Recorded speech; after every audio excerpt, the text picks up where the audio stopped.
ആഗോള അയ്യപ്പ സംഗമം ശബരിമലയുടെ പേരും പെരുമയും പുറം രാജ്യങ്ങളിൽ എത്തിക്കുക എന്നാണ് സർക്കാർ പറയുന്നത്. സർക്കാരിന് ഒരുപാട് ഭാഷ്യമുണ്ട്. അതായത് ശബരിമലയുടെ പേരും പ്രശസ്തിയും, അതിലൂടെ വിദേശികൾ ശബരിമല സന്ദർശിക്കാൻ വരുന്നു. ശബരിമല കോവളമോ ഗോവൻ ബീച്ച് തീരമോ അല്ല എന്നുകൂടി ഓർക്കണം. അവിടെ ഭക്തിയുടെ ഒരു അന്തരീക്ഷത്തിലേക്ക് വരേണ്ട ഇടമാണ്. 41 ദിവസം കഠിന വ്രതമെടുത്ത് നഗ്നപാതരായിട്ടാണ് പോലും ഭക്തർ ശബരിമലയിൽ എത്തുന്നത്. ഈ അവസരത്തില് അവന്റെ ശരീരവും മനസ്സും അയ്യനിൽ അർപ്പിച്ചുകൊണ്ടാണ് വരുന്നത്. മറിച്ച് ഒരു ടൂറിസ്റ്റ് കേന്ദ്രത്തിലേക്ക് പോകുന്ന തരത്തിലല്ല അവിടെ കാണേണ്ടത്. അത് സർക്കാരിന് തിരിച്ചറിയാൻ കഴിഞ്ഞിട്ടില്ല എന്നുള്ളതാണ്. അതാണല്ലോ യുവതീ പ്രവേശ വിഷയത്തിൽ ഉണ്ടായത്. ശബരിമലയുടെ പ്രാധാന്യം ഏത് തരത്തിലാണ്? സർക്കാർ ഇതിനെ കാണുന്നത് ഇത് വിറ്റ് കാശാക്കാം എന്നുള്ള തരത്തിലാണ്. ടൂറിസ്റ്റുകളെ ആകർഷിക്കുക. 2026 തുടർഭരണമാണ് കിട്ടുന്നതെങ്കിൽ ഒരുപക്ഷെ ശബരിമലയുടെ ചിത്രം വീണ്ടും മാറ്റാൻ ശ്രമിക്കും. നമുക്കറിയാം, 1ാം പിണറായി സർക്കാരിന്റെ കാലത്ത് തന്നെയാണ് ശബരിമല യുവതീ പ്രവേശം ഉണ്ടായത്.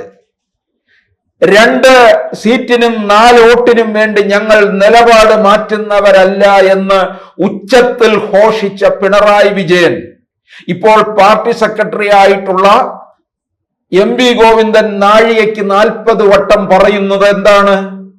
ഞങ്ങൾ ഭക്തരോടൊപ്പമാണ്. ശബരിമല കേരളത്തിന്റെ സ്വത്താണ്. ശബരിമലയുടെ മഹത്വം വലുതാണ്. ഇതൊക്കെയാണ് പറയുന്നത്. ഇതിൽ നിന്ന് നമ്മൾ എന്താണ് മനസ്സിലാക്കേണ്ടത്? ഇടതുപക്ഷത്തിൽ നിന്നും ഉണ്ടായിരുന്ന ഹൈന്ദവ വോട്ടുകൾ എങ്ങോട്ടേക്ക് പോയി എന്ന് പാർട്ടിക്ക് നന്നായിട്ട് അറിയാം.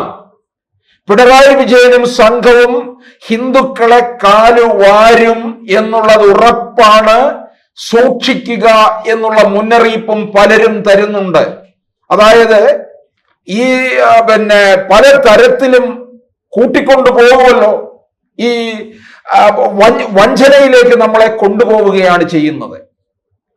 ആ വഞ്ചനയിൽ പെടാതിരിക്കാനാണ് ഹൈന്ദവർ ശ്രദ്ധിക്കേണ്ടതെന്നാണ് പലരും ആഹ്വാനം ചെയ്യുന്നത്. ഇത്തരത്തിൽ വോട്ട് സമാഹരിച്ചുകൊണ്ട് 2026 അധികാരത്തിൽ വരാനാണ് നീക്കം. ഒരിക്കൽ കൂടി പിണറായി വിജയൻ അധികാരം കിട്ടിയാൽ മതി.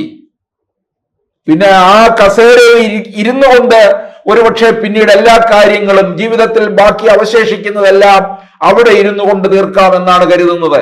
അതുകൊണ്ട് 4 സീറ്റിനും 2 വോട്ടിനും വേണ്ടിയിട്ട് ഞങ്ങൾ നിലപാട് മാറ്റും എന്നുള്ളത് വ്യക്തമാക്കിയിരിക്കുകയാണ്. അതാണ് നമ്മൾ ഇപ്പോൾ ഇവിടെ കാണുന്നത്. അയ്യപ്പ സംഗമത്തിന് കേരളത്തിലുള്ള അല്ലെങ്കിൽ രാജ്യത്തുള്ള ഭക്തരുടെ സംഗമം അല്ല നടക്കുന്നത്, മറിച്ച് വിദേശികളുടെ സംഗമമാണ് നടക്കുന്നത്.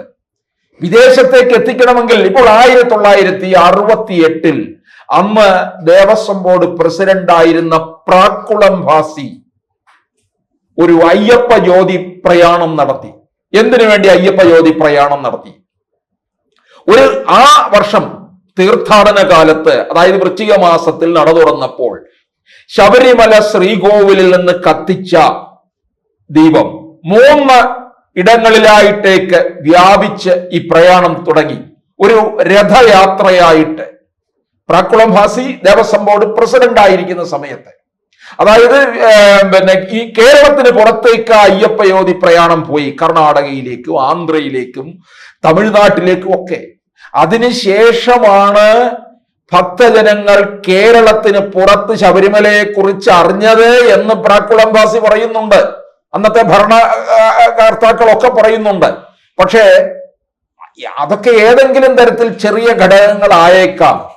അതിനും അപ്പുറം പി സുബ്രഹ്മണ്യം സംവിധാനം ചെയ്ത സ്വാമി അയ്യപ്പൻ എന്ന സിനിമ തമിഴിലേക്കുമൊക്കെ മാറ്റിയപ്പോൾ തമിഴർ കൂടുതലായിട്ട് ഈ ക്ഷേത്രത്തെ കുറിച്ച് അറിയുകയും ശിവാജി ഗണേശനിൽ നിന്നും MN നമ്പ്യാരിൽ നിന്നും ഒക്കെയാണ് അവർ വിവരങ്ങൾ മനസ്സിലാക്കുന്നത്.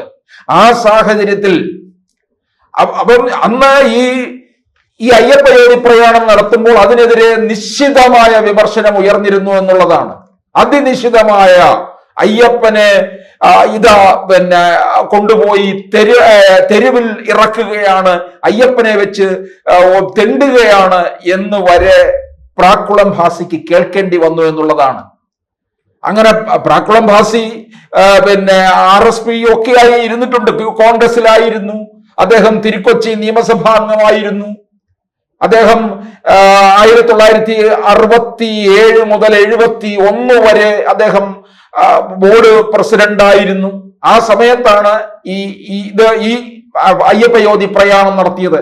ആ തീർത്ഥാടന കാലം കഴിഞ്ഞ് മകരവിളക്കം കഴിഞ്ഞ് 2 ദിവസം കഴിയുമ്പോഴാണ് ഈ പ്രയാണം കഴിഞ്ഞ് തിരികെ സന്നിധാനത്ത് എത്തുന്നത്. ഇത് ഇവിടെ പറയുന്നത്, ഇവിടെ ഇപ്പോൾ അയ്യപ്പ ഭക്ത സംഗമം ഒക്കെ നല്ലത് തന്നെയാണ്. ഭക്തന്മാരുടെ ഒരു കൂട്ടായ്മ ഉണ്ടാവുക, അതും പമ്പാ നദിയുടെ തീരത്ത് വെച്ച് തന്നെ സമ്മേളിക്കുക. പക്ഷെ അതിനവിടെ മറ്റൊരു തരത്തിൽ വലിയ വളരെ ഭോഷായിട്ടുള്ള വലിയ ഉച്ചകോടി നടക്കുന്ന തരത്തിലുള്ള ഒരു സമ്മേളന രീതിയിലേക്ക് കാര്യങ്ങൾ മാറുന്നു എന്നുള്ളതാണ്. പോയ വോട്ടുകൾ മുഴുവൻ തിരിച്ചു പിടിക്കണം. BJPയിലേക്ക് വോട്ട് പോയിട്ടുണ്ട് എന്നുള്ളത് പാർട്ടി സെക്രട്ടറി തന്നെ സമ്മതിച്ചിട്ടുള്ള കാര്യമാണ്. പാർട്ടി കേന്ദ്രങ്ങളിൽ നിന്ന് പോലും വോട്ട് ചോർച്ചയുണ്ടായി എന്ന് മനസ്സിലാക്കുന്നുണ്ട്. അത് തിരിച്ചു കൊണ്ടുവരിക. 2024 ലോക്സഭാ തെരഞ്ഞെടുപ്പിലാണ് ഇത് പ്രകടമായത്. ശബരിമല യുവതീ പ്രവേശ വിഷയത്തിന് ശേഷം നടന്ന ലോക്സഭാ തെരഞ്ഞെടുപ്പിൽ പാർട്ടിക്ക് ശക്തമായ തിരിച്ചടി ഉണ്ടായി. 1 സീറ്റിൽ ഒതുങ്ങേണ്ടി വന്നു എന്നുള്ളതാണ്. കോൺഗ്രസിന്റെ വിജയമായിരുന്നു ഉണ്ടായത്. കേരളത്തിൽ രാഹുൽ ഗാന്ധി മത്സരിച്ചത് കൊണ്ട് അദ്ദേഹമായിരിക്കും കേരളത്തിൽ നിന്നുള്ള ഒരു MP ആയിരിക്കും 2019 രാജ്യത്ത് വരിക എന്നൊക്കെ ഇവിടുത്തെ കോൺഗ്രസ്സുകാർ പറഞ്ഞ് പ്രചരിപ്പിച്ചു. പലരും വിശ്വസിച്ചു. അങ്ങനെ കോൺഗ്രസിന് അനുകൂലമായ ഒരു തരംഗമായി മാറുകയും ചെയ്തു. പക്ഷേ പാർട്ടി മനസ്സിലാക്കിയത്, CPM മനസ്സിലാക്കിയത്, ശബരിമലയിൽ തൊട്ട് കളിച്ചതിന് നല്ല ശിക്ഷ കിട്ടി എന്നുള്ളതാണ്. അത് പരിഹരിക്കണം. പിന്നീട് 24 എത്തിയപ്പോൾ കൃത്യമായ വോട്ട് ചോർച്ചയുണ്ടായി. അത് BJPയിലേക്ക് പോകുന്നു എന്നും മനസ്സിലാക്കി. അത് ഈഴവ വോട്ടുകളാണ് കൂടുതലായിട്ടും.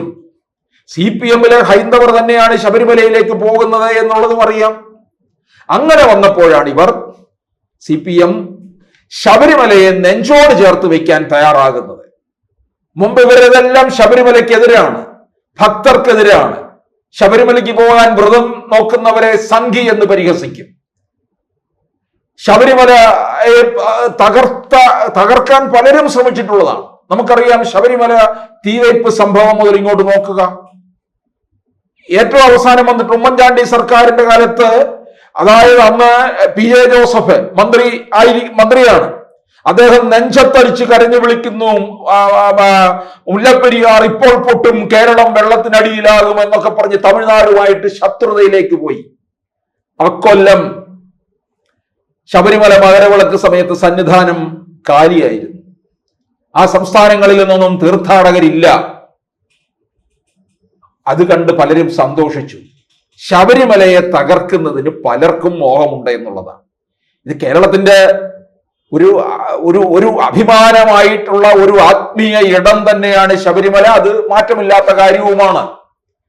ആ ശബരിമലയെ തകർക്കുന്നതിന്റെ ഒരു തുടർച്ച തന്നെയാണ് ഇപ്പോൾ നടക്കുന്നത്. പ്രാക്കുളം ഭാസ് നടത്തിയ അയ്യപ്പ ജ്യോതി പ്രയാണവും ശബരിമലയെ തകർക്കുന്ന രീതിയിലേക്ക് മാറി എന്ന് ചിലർ അക്കാലത്ത് അവകാശപ്പെട്ടു.